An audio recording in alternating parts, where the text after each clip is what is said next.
Mr. Oren Brown has been a voice teacher for over 50 years. For 30 of those years, he's had a special interest in voice therapy. This interest led to his appointment as a lecturer at the Washington University School of Medicine in 1952. For the past 10 years, he has been a member of the voice faculty of the Juilliard School and a private teacher in New York. He also conducts many workshops in the United States, Canada, and Europe. The Voice Foundation is happy to welcome Mr. Oren Brown to the Masters Series. Thank you, Dr. Wilder. It's a very great pleasure to be here. Friends of the field of voice therapy, we can only hit the high spots and outline some of the perimeters of voice therapy within the limits of the 2 cassettes that we are making. Since starting my work in voice therapy at Washington University School of Medicine in 1952, in that area I have probably worked with some 2,500 cases.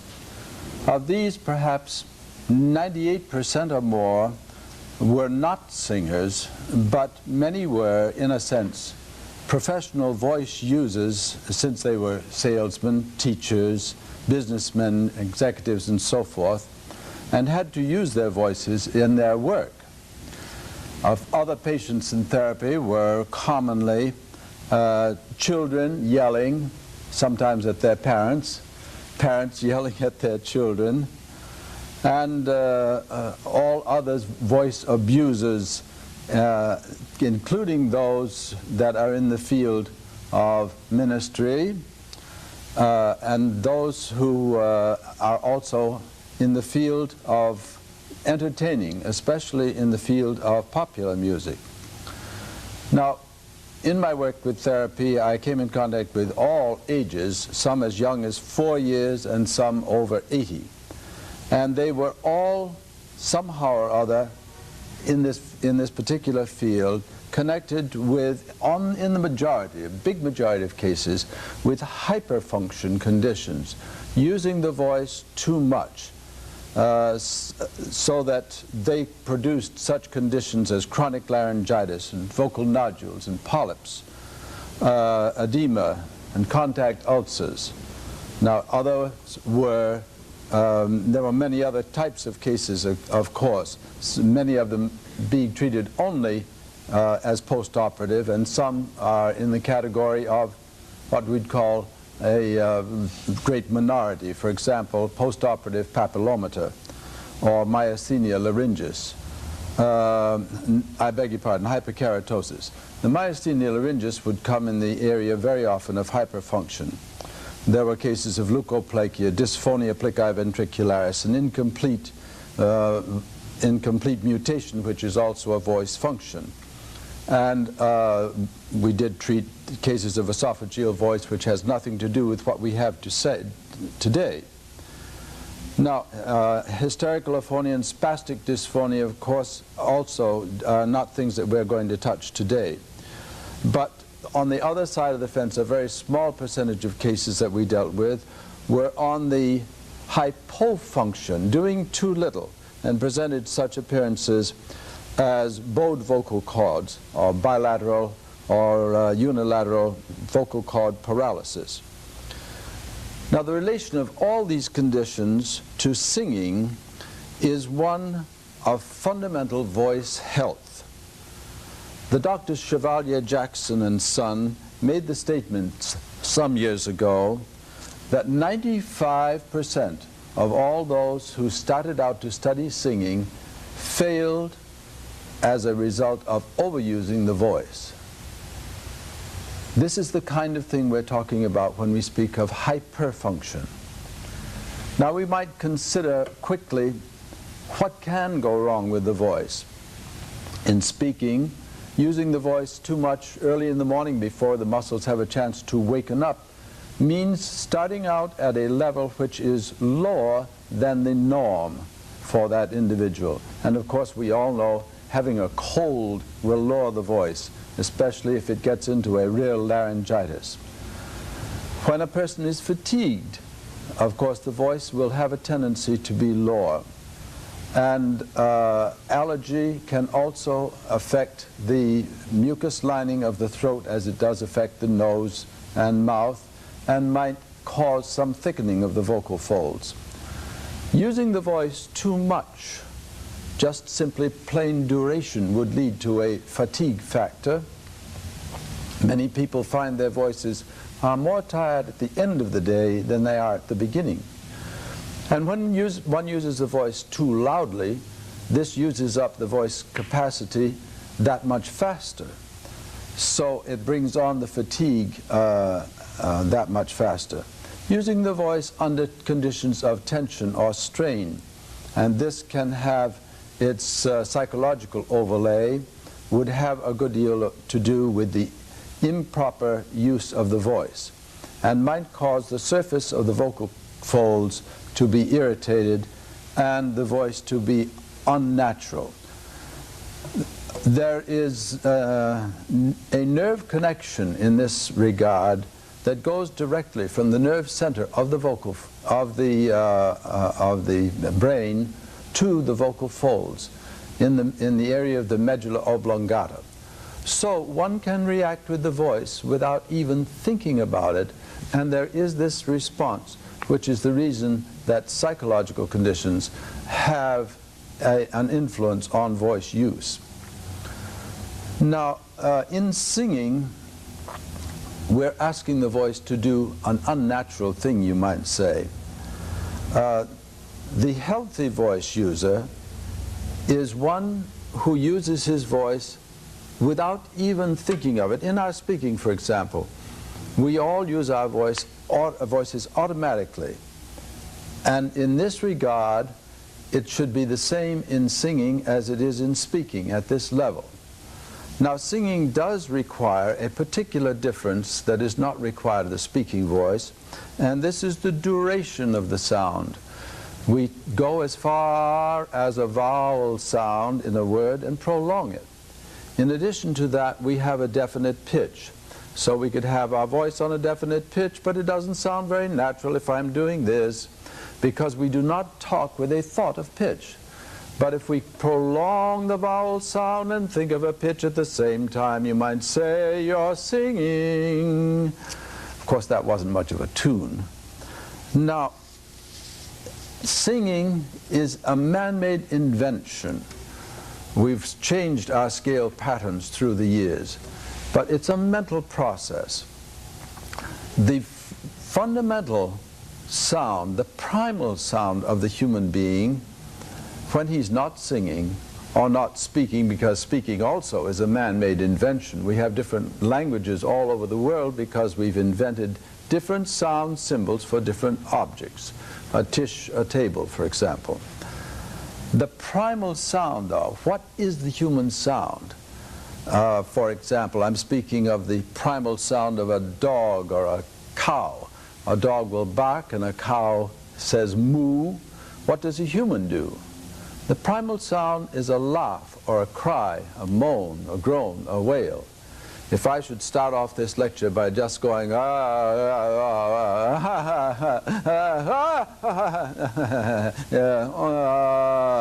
I'm not communicating anything, because I'm not giving symbols that have specific meaning, but I am making relatively human sounds. Now, in voice therapy, we are dealing with the action of the vocal folds which create this sound. Primarily, we are not considered with the shapes of language, since language is just shape. For example, if you were to read my lips, I think you'd know what I was saying if I say 1, 2, 3, 4, 5. But we put a sound behind that, ha, wa, wa, wa, one, and we've molded this sound into various shapes and formats that give it different qualities, and we have given those qualities meanings. The vowel sounds are the ones which primarily use the phonation. There are more consonant sounds in our language than there are vowel sounds.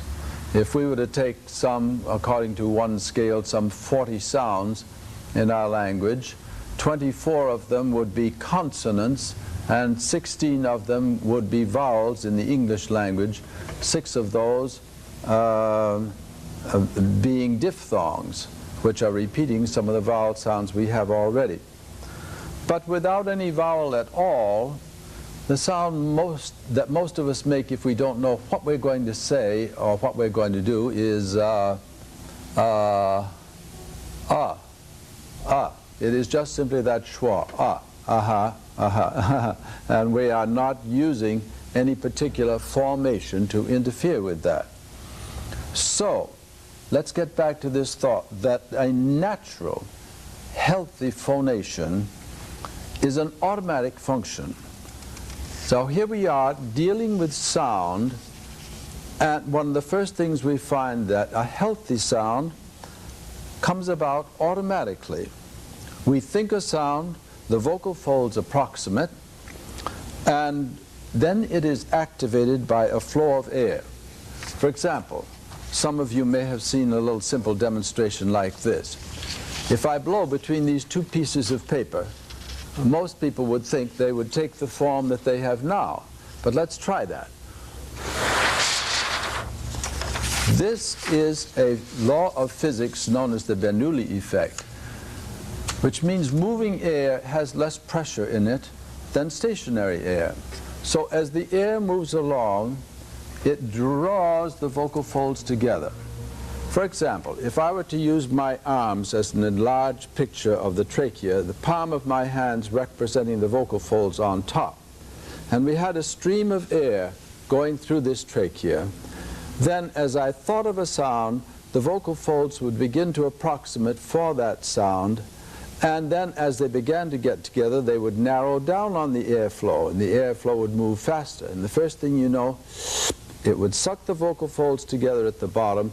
Because they're approximating with very little muscular energy, they'd close the rest of the way.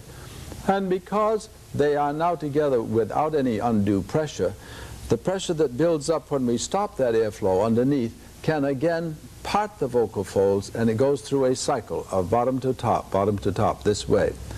This is difficult to see in the fast action film because you're looking down on top of it, and it looks as if they're just doing this, whereas actually they're taking a quick little lap, and if you look at the films carefully, you can see they meet at the bottom and come right up to the top, especially when this is slowed down. So,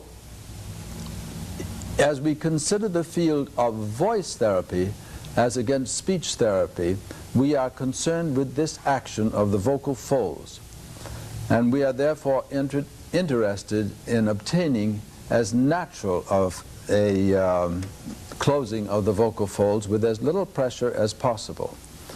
Now, when we get into singing, we have a number of considerations because we have to consider range. The human voice is being used as a musical instrument.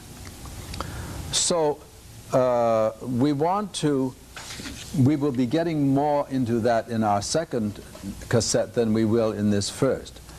But let us consider one other point, since we have to consider many factors in how we are going to bring about any changes in the vocal folds. And since we're talking about hyperfunction, we are implying that something is too active, that we are doing too much, and that the vocal folds are not being used with a sufficient automatic, natural action.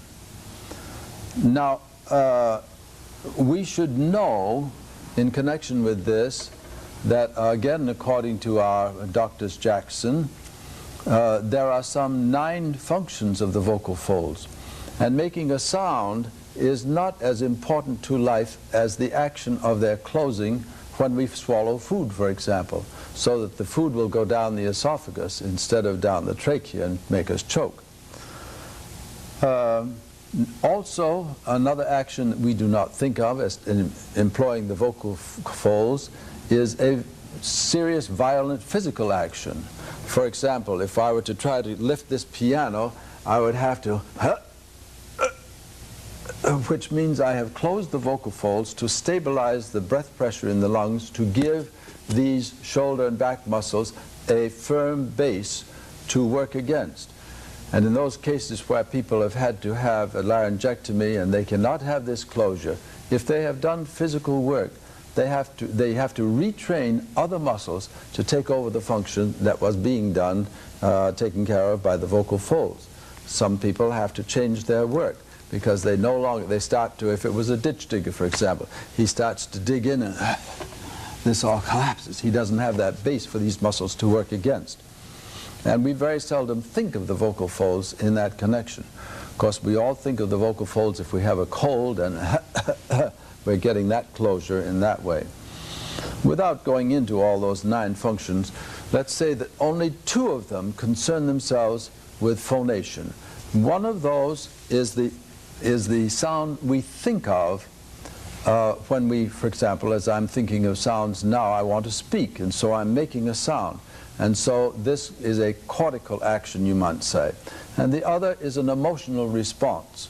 For example, if a woman sees her child running out in front of an automobile coming down the street, she'll do one of 2 things. She'll either yell or she'll be struck dumb, which is a direct action of from the emotional center to the vocal cords without thinking about it at all. The sound will stick in her throat, she'll not be able to make any sound, or she'll just scream. So this is the kind of thing we're talking about. Now, if the vocal folds respond automatically, what can we do to help and improve and develop on something that's automatic? Well, I think it behooves us to get out of the way of this automatic function. And in hyperfunction, which can come about from heavy lifting. For example, one patient many years ago was a plumber, and I can just imagine how he would get hold of a wrench on a pipe, pull as hard as he could, and then speak to his helpmate and say, "Hey, Hank, get hold of the other end of this thing, will you?" And of course, he developed very much of a hyperfunction in the voice. And this, in his particular case, led to the development of hyperkeratosis. Now, that procedure, of course, needed to have surgery, but then the voice function, when the keratosis was all gone, sounded as my voice did just then, because I don't have hyperkeratosis, but we can make the voice sound different ways. And which came first, the chicken or the egg? You can get the voice sounding badly and actually develop pathologies, one of the most common being the screamer's node or the preacher's node or the children's node, the vocal nodule, which definitely is related to hyperfunction of the larynx. So we have to consider what things we can do to create a condition that I like to think of as non-interference. Some people have spoken of this as readiness for action, and others have said that it's relaxation. Relaxation, of course, is going too far, since we do have to activate muscles. I like to think of the non-interference. There are various ways of doing this, and since in my work in therapy, where we had all these ages from all walks of life, I had to find as simple a thing as possible that could apply to as large a range of individuals as possible. Some of these exercises were needed more by some individuals than they were by others. But one thing, since we're talking about the muscles in this area here, one thing which was very important was to create non-interference with the muscles that might produce an extrinsic pull. And here we will insert at a later time, and I'll ask the camera to get a close-up at a later time and to put in for you, is a chart which shows the influence and attachments of some of the extrinsic muscles of the larynx. This chart came from the book of Negus. It's on the cover of this book, as a matter of fact, the book, The Comparative Anatomy and Physiology of the Larynx. We will get an insert of that so you can get a good close-up of it, because it shows how many of the muscles that are attached to the larynx have an upward attachment, which tends to pull the larynx up. We raise the larynx when we swallow, We raise the larynx without, when we don't have training, when we go to a high note, or scream, or yell. And this Adam's apple, which is the seat of the home of the vocal folds, goes way up, and the muscles attached to it get in the way. If I was to induce some tension, for example, on a relatively free sound, by not tightening the muscles per se themselves, but by applying an extrinsic pressure, by putting a pressure on those muscles, by pressing with my hands, you can see that it alters the sound. Let's say that this is relatively free. Ha, ha, ha. Now, if those muscles were pulling because a person had a tension in the shoulder and they were getting something over this way, you would have to get rid of that extrinsic tension in order to have the interplay of the vocal folds that run from one cartilage to another and therefore are free to be acted on. You would have to have a free interplay in order to get a free use of the free response of the vocal folds. So we do some simple exercises. For example, dropping the head on the chest and just simply letting it go, and then letting it swing around to the right and bringing it up straight again, and dropping it down, and then to the left, and then bringing it up again, and then letting it drop back and letting the mouth drop open, is one way of inducing a let go in these muscles. If there's tension in the shoulders, Jacobson suggests exercises like tensing muscles and then simply letting them go completely. There are various methods of doing these things. We want to get the muscles that go to the jaw and the base of the tongue loose, and David Blair McCloskey, who's done much work for many years in this field, likes to have people massage the muscles along the jawbone, under the chin here, and get to the point that you can actually move the jaw with the hands so that these muscles have let go to such an extent that you can really start anything. Most people find that this is very difficult at first. Maybe 1 out of 25 can do this when they start. So we have to just simply let the jaw move with its own muscles slowly and let the hands follow. And then at some point, begin to move the hands faster and see if you can catch those muscles off guard. And the same thing with a little side-to-side motion, and then let the hands do it when you let the hands go. There was a man a number of years ago by the name of Zerfi that developed what he called the palpitation method, which was to get these muscles going under here and then to have this jiggling going, which again, and is after the same sort of thing. This let go of the extrinsic tensions. And Dr. Frischels had what he called the chewing method, which has been so well illustrated by Dr. Brodnitz and is spoken of so well in the chewing approach in the book by Beebe and Wise.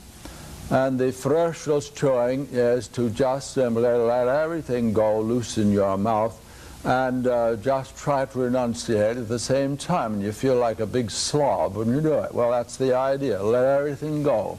Let it all spill anywhere it wants to.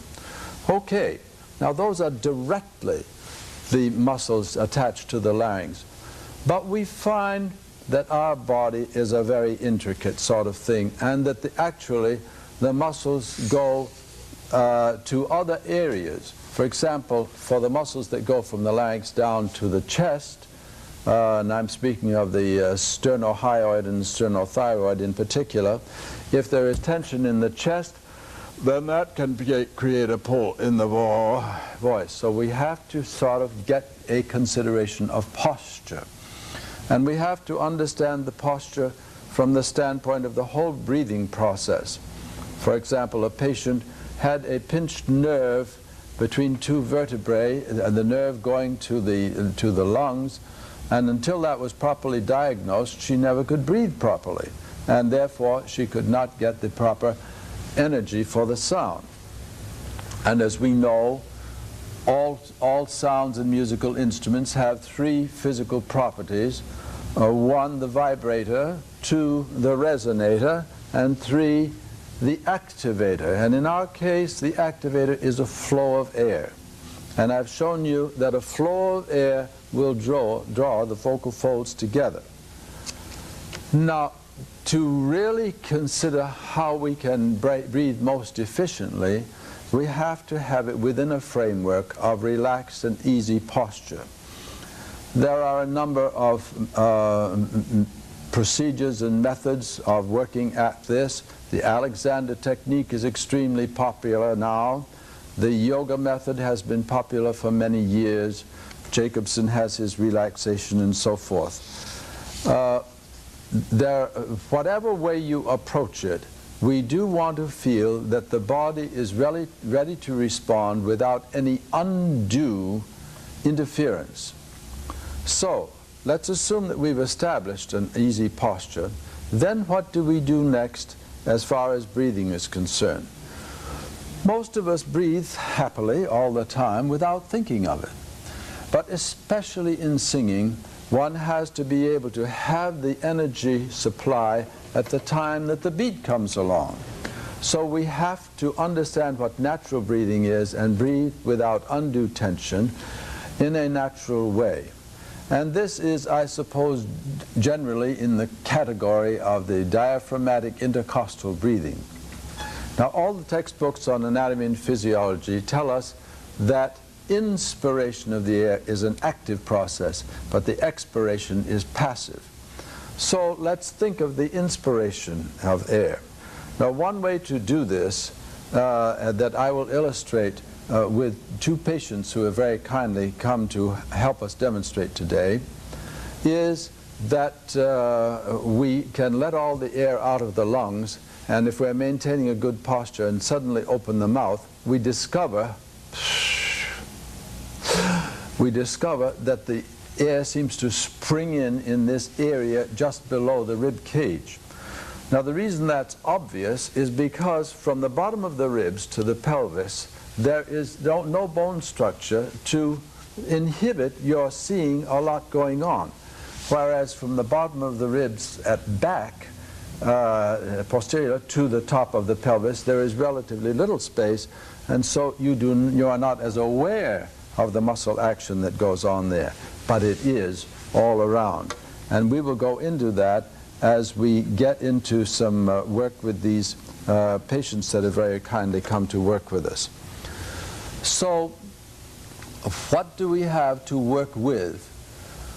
We have as a source of energy our flow of air, which should be without undue interfering tensions. We have the thought that we must create non-interference, and then we have the thought that our fundamental sound is one of phonation, which concerns itself with vowels. And the vowel sound that has the least interference and is the most natural is you tell me. Yes, it's And the humming sound is with the lips closed on the M hum. Ha, ma, ma, ma, ha, ma, ma, ma, ma. Interestingly enough, in many, many cultures of the world, this is the first sound that a child will make. So mama is rather universal, or something like that. Ma, ma, ma, ma, ma. Is one of the first sounds that that children make universally. All right. I think perhaps now we're ready to, you've got a little of the background, and you will be picking up more of the techniques as we work with some patients. But I must tell you that one of the first things we need to do with every patient is to get as complete a history as possible so that we can understand how it went wrong, so the patient can understand how it went wrong. And then from that basis and from a diagnosis of what that individual is doing in his particular case, we will know what areas we want to get at and what needs to be activated and where we need to remove interference. It's like the old popular song. We have to accentuate the positive and eliminate the negative. And don't mess with Mr. In Between.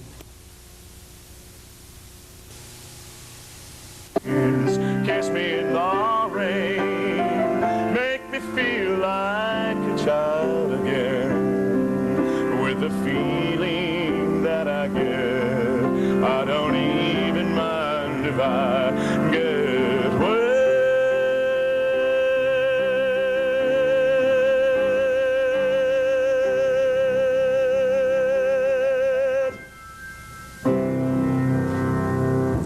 Morning, Ken. Good morning, Mr. Brown. I met both you and Sylvia about a week ago approximately, and it was very opportune that we wanted to find two people who were interested in singing but were having some problems with the singing, that you should come along at this time, that we wanted to make this film. And we appreciate both of you coming very much. Again, I mentioned with Sylvia, it's important to have history. And I would like to know something about history, and let's think about your speaking voice first, because this is what we talked about with Sylvia. You know, we have the same voice, we have the same mechanism for making sound for both singing and speaking, so we want to have both aspects healthy, and you're doing more talking than you are singing. Most everyone does. So if that aspect is somehow providing an irritation, it should be cleared up so that the voice can be clear for the singing. Tell me about your speaking voice.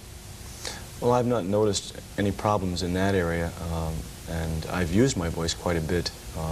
In what way? Well, I was at one time a lecturer at a university, and so I would face several hours at a time speaking to a large group of people.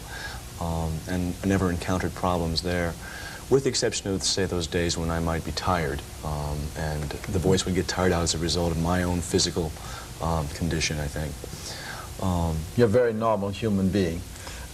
Everyone gets tired. If you're tired, why shouldn't your voice be tired? You know, it's a part of your mechanism, right. Surely. And the other condition, or the other use of my voice is singing, obviously. How long have you been singing? Since I was 5 or 6. Aha, since you were 5 or 6. What'd you do, have a cup out there? No, it was mostly church choir work. Oh, yes. Up until I was 18 and went away to college. Now, that wasn't always as a baritone. No, I suppose I started off as a soprano and at some time made a change. You remember that period of change? What?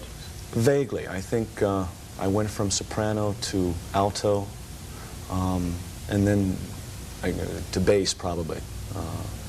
Most people, most young men, when their voices change, go to a lower level than it will average out. And I suppose this is partly because they don't want their voice to break. And when it does begin to get lower, they latch onto that and hold onto it. They don't want it to break like that, you see. So they hold it down. Then it sort of levels out. In your case, I don't hear anything in your speaking voice that would indicate there was a strain particularly, but fatigue would be very normal for anybody.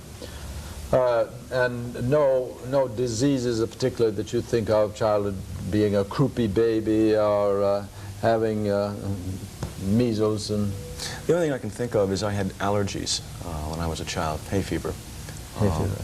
That doesn't bother you now? No, I was treated for that for 8 years or so, and it went away, basically. I have moments. Yeah, you're very lucky, because this again, of course, different allergies will affect the mucus lining of the throat, which covers the vocal folds and causes them to be thicker. And then that's a greater mass to move around. We're going to talk about that more on our second tape when we go into more details on the singing. Tell me, I think the first time we met, you said something about you had become, or you were aware sometimes of a little tightening in your throat. But you said that you were not one that had to talk a lot, or if you had to talk a lot, you were aware of tightening. A little bit, yeah. I'm a fairly shy person, so I don't talk a lot. When forced to, I notice that sometimes the voice isn't as natural as it could be.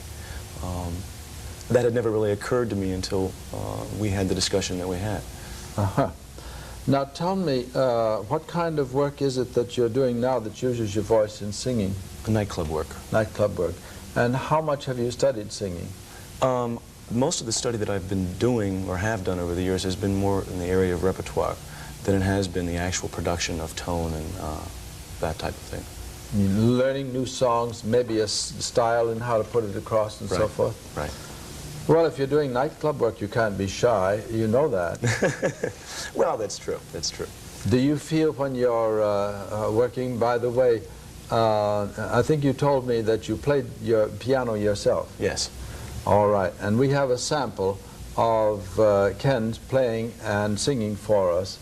So if you haven't heard him already, I don't know the sequence of this on the tape, you do have a sample of the kind of thing that he does, playing and singing. He's also gifted in playing the piano for Sylvia, for which we appreciate his service very much. So now in that work, since you are playing and singing, you are sitting at the piano. Right. Mm-hmm. And I observed that as you were sitting at the piano, that at times when you were taking a breath, you were lifting your shoulders. Are you aware of that, or you've become aware of it since I've spoken? I've become aware of it. Become aware of it. Well, I've heard criticisms about, over the years, that I move inappropriately at the piano. Move inappropriately? Inappropriately. And I'm beginning to see now that a lot of that has to do with breathing. Uh-huh.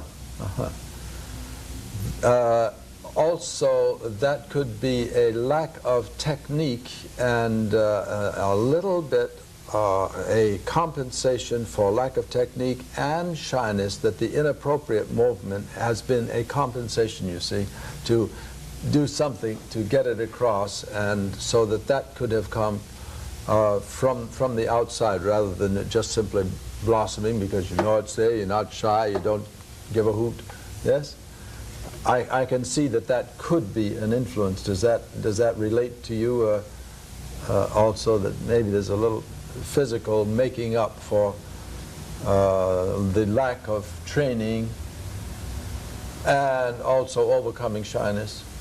I think I might overdo it to compensate at times. Yeah, there's some truth to that, I would say. I think this is minimal, but I'm looking for any angles that could have an effect on this.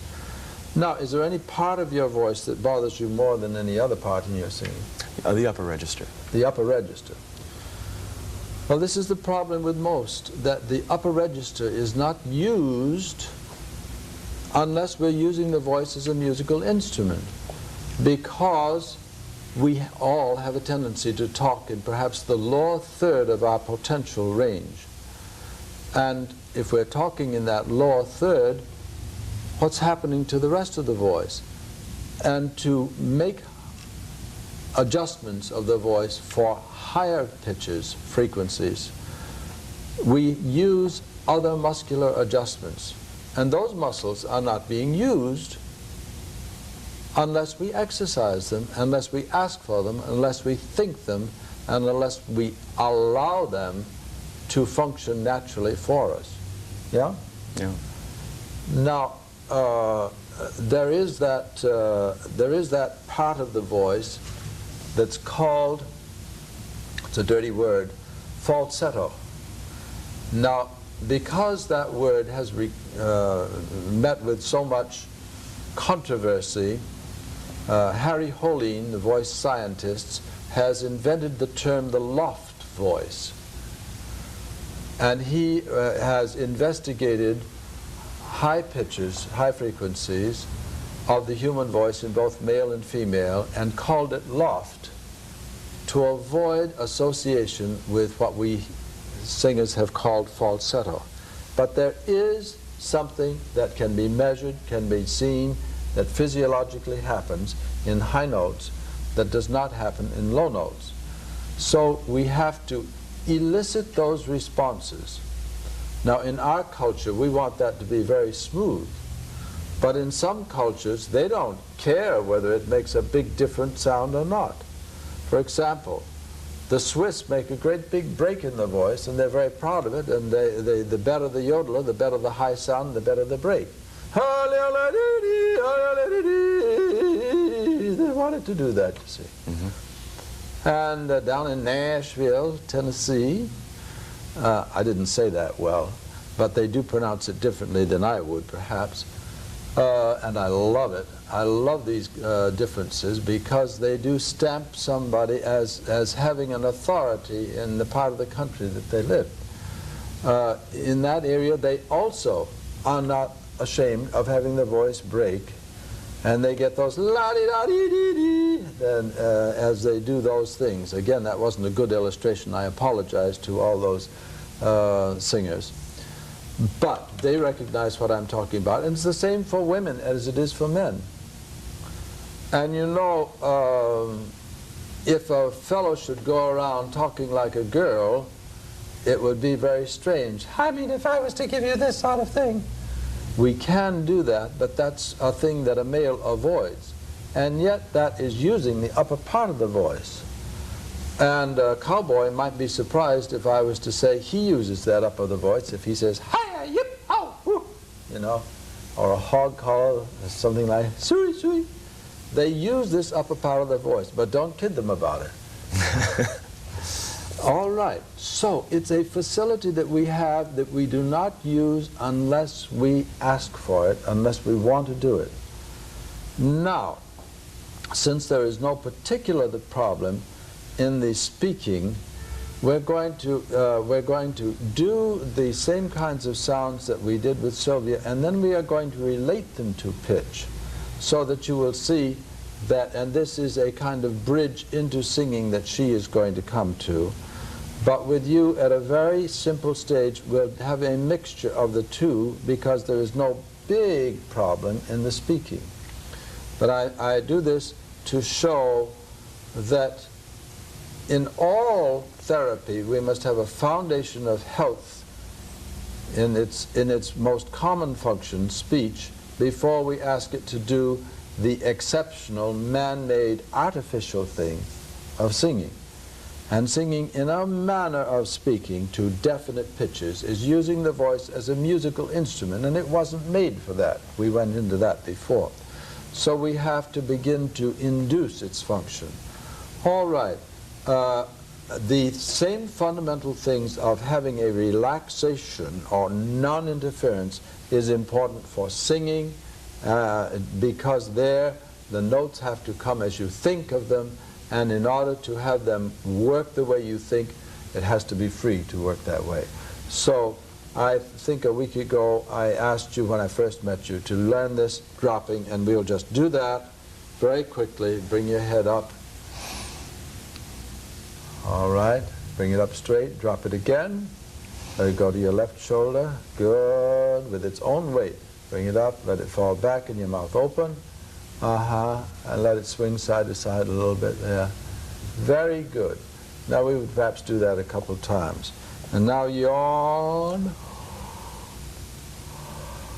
Very good. And that moves so much that we can't see from the front here. It stretches everything inside here. All right. And then we want to check this, looseness. I'm just saying this. Oh, that's good. That really works. I can hear. That's fine. Were you able to do that right away? Yes. You are one of the lucky ones. That's very good. Very good. We don't have any interference from this. Wonderful. Just check these muscles here and see that everything is soft and loose. That's right. Let me just feel this. Say 1, 2, 3, 4. 1, 2, 3, 4. Yeah, that's fine. There's no tensing of this hyoglossus, which very often happens with people. Oh, 1, 2, 3, and this gets tight in here. I have to get that loose. This is just fine. All right. Now, since you do have to pay attention from the breathing, let's sit good and straight. And then let's discover a little bit about breathing. If you were to put one hand on your chest, one hand just under the ribs, all right, then let the breath out like a sigh.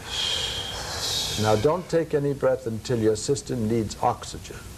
And then when your system needs oxygen, you can feel a pull. Just let it go the way it wants to and see what happens. Aha. Was it the upper hand or lower hand? Lower. Lower. So this is a very natural way for the breath to come in. Now this move, taking a breath this way, is what I call emergency breathing. If you run a race, you're all out of action. And I don't want you to go around in a state of emergency. So we want to get this energy here. Now take a breath, and then just don't hold it. That's right. But don't raise the shoulders. Again. Easy breath. Good. Let it go. That's fine. Again. Very, very, very good. Now this time have a humming like a sigh and say, hmm. Hmm. Yes. One thing, when you take the breath, don't hold it. If a wave comes up on the shore, it goes right out. The wave doesn't go up there, wait a little while, and then go out. So we want to have this flow, because waiting can create a tension. And we want to just let it in and right out. So you let your breath in and then, Very good. There was a difference in the sound. Could you feel it? Yeah, I could hear smoother. it. Smoother, yes, that's right. All right, again. Start a little higher. Oh, that's very good. We want to be like little children. No aim, no ache, no strain, no pain. And you know there's no incentive to do it any harder, huh? Try very, very simply again. Good, again, a little higher. Good, again. Once more. Now, you are actually covering pitches, but we haven't been thinking of pitches. But if I was to play for you,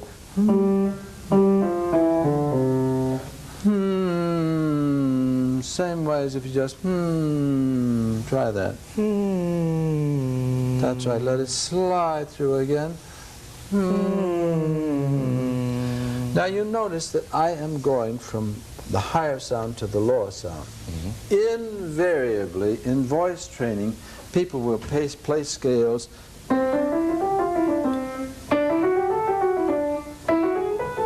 keep going up and up. Now, we are starting, when we have higher pitches, we have a higher pressure of air, and we are also having a different adjustment of the vocal folds. Unfortunately, the human voice is a wind instrument which can raise pitch by increasing pressure. If I should say ha, I've all of a sudden jumped the pitch almost 5 notes, ha, by just simply increasing that pressure. And if we go ha, there's a tendency to let that build in there. And what we're doing is increasing pressure, not allowing the muscles to make a change in that pitch. Ha, rather ha. And this pressure is the thing that we want to avoid. You know, it's interesting that when the Greeks first started writing scales, they built the scale from the top down. The reason we have come about to think of things from the bottom up is because of our present-day harmonic structure with a fundamental and overtones. But that's not nature in making sounds. In fact, surveying quite a number of primitive folk tunes, we find that the big percentage of them start at a higher pitch and end at a lower pitch at the end of their melody. Not always, depending on the theme of the song. If it was a very exciting song, it might end on a high note. But the average is a descending pattern. And it's the most natural thing in the voice, for the voice, to descend. If you're very, very tired, you would not come in, sit down in a chair and say, ha. You, ah. So the natural thing is to let it descend, you see. So we're doing this deliberately. Of course, we're going to have to go up later. But having sensitized what that upper sound freedom is, we'll be able to go into it. Now, as well as doing that on the hum, which was good, and you were using M hum, I hope. We have three humming sounds, the M, the N, and the NG. N, and NG, involves muscle action, whereas M, the tongue is behind, the tip of the tongue is behind the lower teeth, is just resting in the mouth there, hum, and you've got that very relaxed, yeah, It's a thing we do very much, you know, We're doing it all the time. So we want to start with these natural sounds. Now you did those 5 notes, and I would like to have you practice those. Now let's try another sound, which is a shape of another vowel, and do this if it's going to be whoo, and do it first in speech. Whoo. Whoo. That's right, start a little higher. Whoo. Whoo. That's right. You know, when I have little children to work with, I ask them to imitate a ghost and say, whoo. Could you do that? Whoo. That's right. Again. Whoo.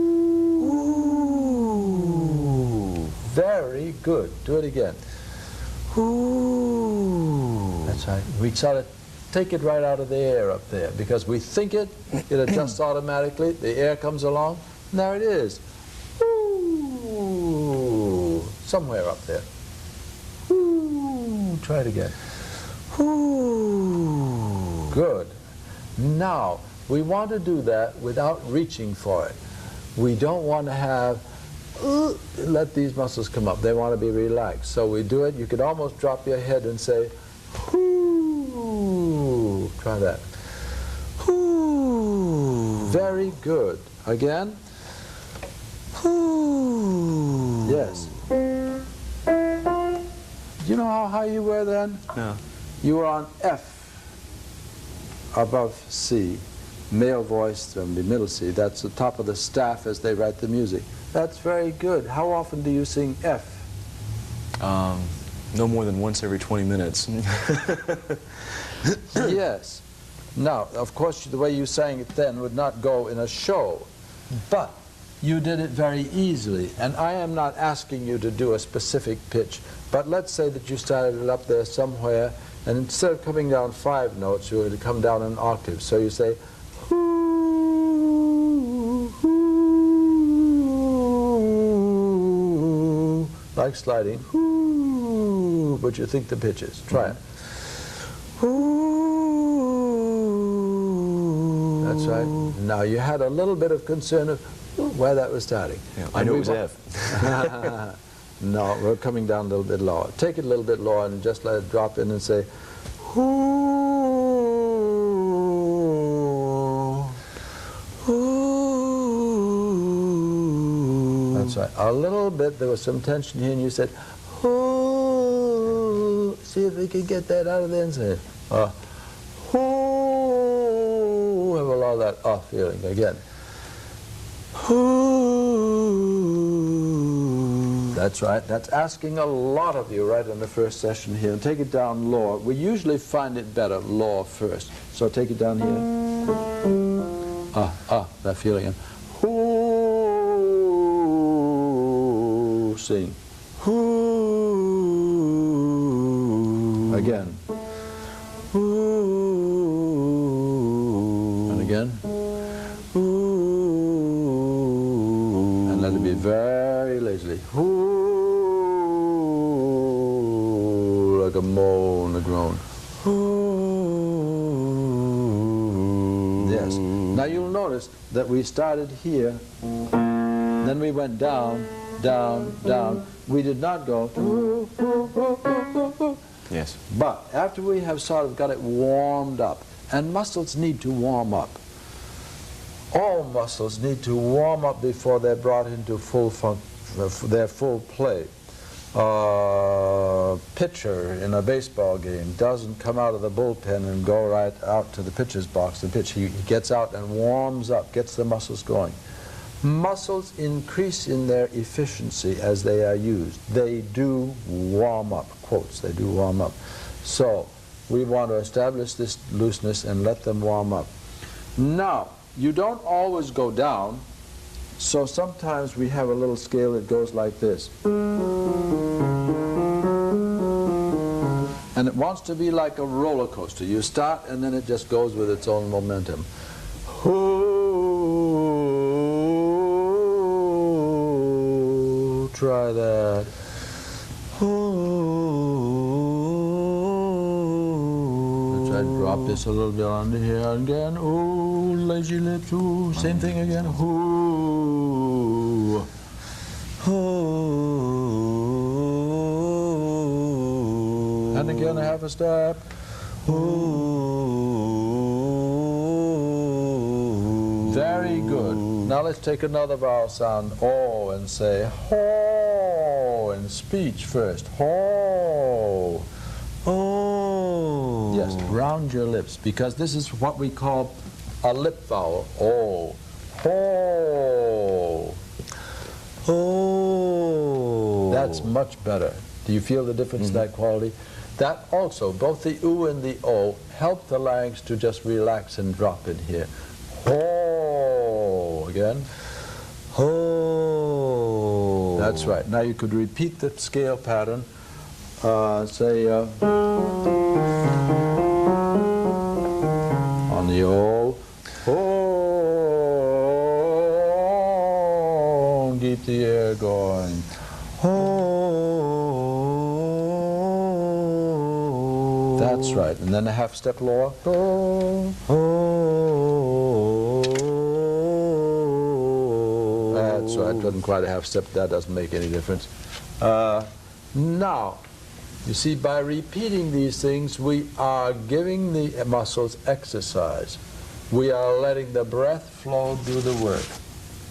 Now we want to work on the scales and vowel sounds that are going to be easy. Anytime a thing is not easy, forget it. We want to practice what's easy, not what's difficult. And a very fundamental principle is to do too little rather than to do too much. We're trying to induce healthy action, not fatigue the muscles. We're trying to sensitize kinesthetic responses here, and we want to let the breath do the work. Now I want you to be aware that each time after the scale you've taken that breath there. So you take a breath and let the breath do the work, like ho,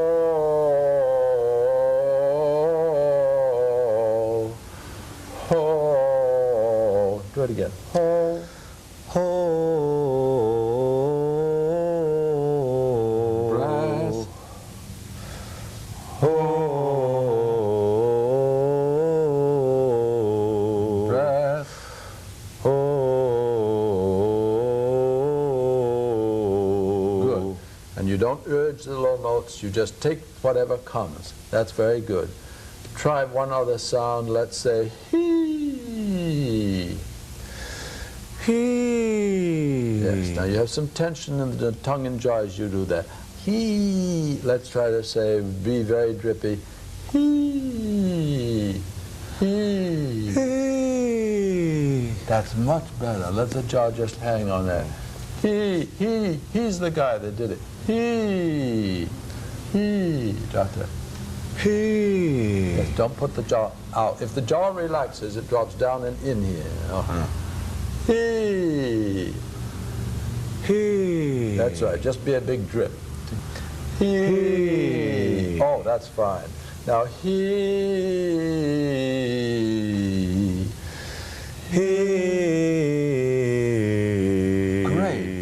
Great. And that just came sort of riding out. Yeah. Do you have any question about these things that we've been doing? No.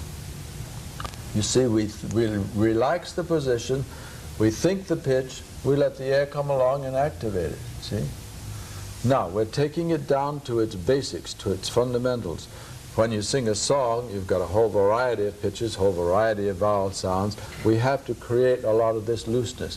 And as we work through these next 4 weeks before we make another tape, I'll be seeing you twice a week, and we will work on some of these sounds, and then we'll hope to get over to the point that we're carrying some of this into the music. But the music is made up of pitches, duration, and these vowel sounds as you sing words, and the consonants which make up the words. Right. All right? Thank you very much for this start. And we'll give you this practice sheet and write these things on them for you and have you do them 6 times a day, only a little bit at a time, so that you just get this going. Thank you very much for coming in. Thank you, Mr. Brown.